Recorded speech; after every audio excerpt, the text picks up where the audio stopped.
toutes les semaines, on se retrouve dans Typique ou Atypique, la rubrique qui vous présente des métiers peu connus et des personnages atypiques. Aujourd'hui, rendez-vous avec un homme extraordinaire, un des meilleurs dans son domaine. Rencontre avec Monsieur Delamotte. Roger Delamotte, bonjour. C'est Roger Delamotte, s'il vous plaît. D'accord. Roger, bonjour donc. Bonjour. Merci de nous accueillir. Vous avez très peu de temps, on va faire vite. Oui. Vous êtes compositeur de musique urbaine New Wave. Oui. Après un BEP mécanique, vous intégrez l'École internationale du bruit urbain à Charleville-Mézières. Première question, depuis combien de temps finalement avez-vous cette passion et cette envie d'enregistrer des bruits et en particulier des bruits urbains ? Très bonne question, quoique un petit peu gênante, vous allez voir. Alors c'est spécial. Après mon BEP, donc en mécanique, un soir d'été, j'ai été dans mon bain et j'ai flatulé. J'ai fait un gaz. Je ne vais pas vous faire un dessin, mais finalement un gaz, quand il sort de l'eau, il fait du bruit. Ça fait des bulles, c'est rigolo. Mais ce bruit, ce son, il m'a évoqué, il m'a dit « Mince, Roger, mais ce son, il est beau. » Et je me suis dit « Mais tous les sons de la vie qu'on entend, une souris et tout, on n'y fait pas attention. » Et ça a été mon déclic. Parce que finalement, un son, c'est une action. Un bruit est un son. Un bruit est une action. Du coup, je me suis dit, il faut faire ça. D'accord, c'est ce P finalement qui a tout déclenché, on va dire. Oui, pour résumer, oui, c'est ça, exactement.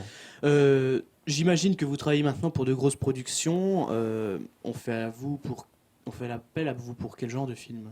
Alors, je ne fais pas beaucoup de films. Il y a des films que je refuse parce qu'ils ne m'intéressent pas. Tout simplement. Mais dernièrement, le dernier film où j'ai travaillé, c'était Avatar de James Cameron. James Cameron, dans son film, il y a des queues au niveau des cheveux. Oui, bien sûr. Et j'ai créé tout le design sonore autour de cette queue de cheveux. C'est vous qui avez créé ces sons-là ? Oui, totalement. D'accord. Donc j'ai travaillé à partir de chevaux de l'Himalaya, leur crinière en fait. D'accord. Et j'en ai créé tout ce design sonore, c'était sympathique.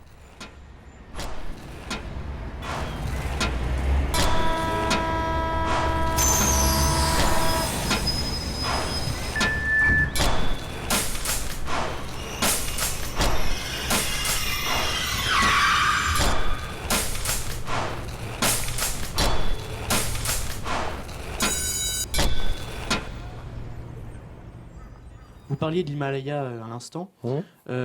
J'imagine que vous voyagez beaucoup justement pour capter des sons différents et d'autres ambiances. Alors oui, je voyage beaucoup, je voyage tout le temps. Travailler pour moi c'est voyager. Pas pour tout le monde bien sûr, mais pour moi c'est voyager. Parce que tout est son. Bien sûr. Je vais dans le train, c'est un son. Je vais dans l'avion, c'est un son. Même plusieurs sons. Donc un paix à Bangkok n'est pas le même qu'à Paris. La reverberation n'est pas la même. Ce n'est pas le même son. D'accord. Donc finalement, il faut que j'aille d'un endroit à l'autre. Il y a des endroits où les sons sont mieux, des endroits où les sons sont nuls. Et justement, quelles villes sont pour vous les meilleurs endroits pour capter des sons ? À Saint-Dié-des-Vosges, ici, on a un son très intéressant. Ce n'est pas le meilleur pour moi, mais il est très intéressant. Il se situe boulangerie, pâtisserie Saint-Laurent, Rutière, exactement. Et en fait, c'est le crépitement du petit pain dans le four du boulanger. C'est beau. Il est beau ce son. Et c'est à Saint-Dié-des-Vosges finalement que est l'un des meilleurs sons pour vous ? Pas l'un des meilleurs. Le meilleur son pour moi, il se trouve à Blotzheim, petit village d'Alsace en fait. Pas Tokyo, pas Paris, Blotzheim. Blotzheim, oui, Blotzheim en Alsace, en France finalement. C'était le bruit d'un être, l'arbre, pas la personne. Un être. Un être. Un être. Tout à fait. Être, il y a un H, c'est important, le son, Bien sûr. les syllabes. Donc, quand les feuilles s'entrechoquent finalement, là, ça, c'était un beau son. Belle réverbération. Bravo, Blotzheim. Je dis oui. Et c'est à Blotzheim. À Blotzheim. Finalement, est-ce que vous avez une anecdote à nous raconter qui Oui, serait bien sûr. extraordinaire ? Alors oui, pour une anecdote, bon, évidemment, j'en ai des milliers. Forcément. J'en ai plein. Mais celle qui m'a marqué le plus, je pense, c'est celle que j'ai faite à Cannes il y a 2 ans. Festival de Cannes. Festival. J'ai réussi à enregistrer le grincement de dents de Clint Eastwood. D'accord. Clint Eastwood, en fait. Un son peu commun. Un son, bien sûr, très peu commun. En fait, cette célébrité était en train de regarder le film Mommy de Xavier Dolan. D'accord. Et j'ai pu enregistrer le son de ces grincements de dents. Et c'était pour le... Ouais. Ça me choque encore, oui. Oui, c'était beau.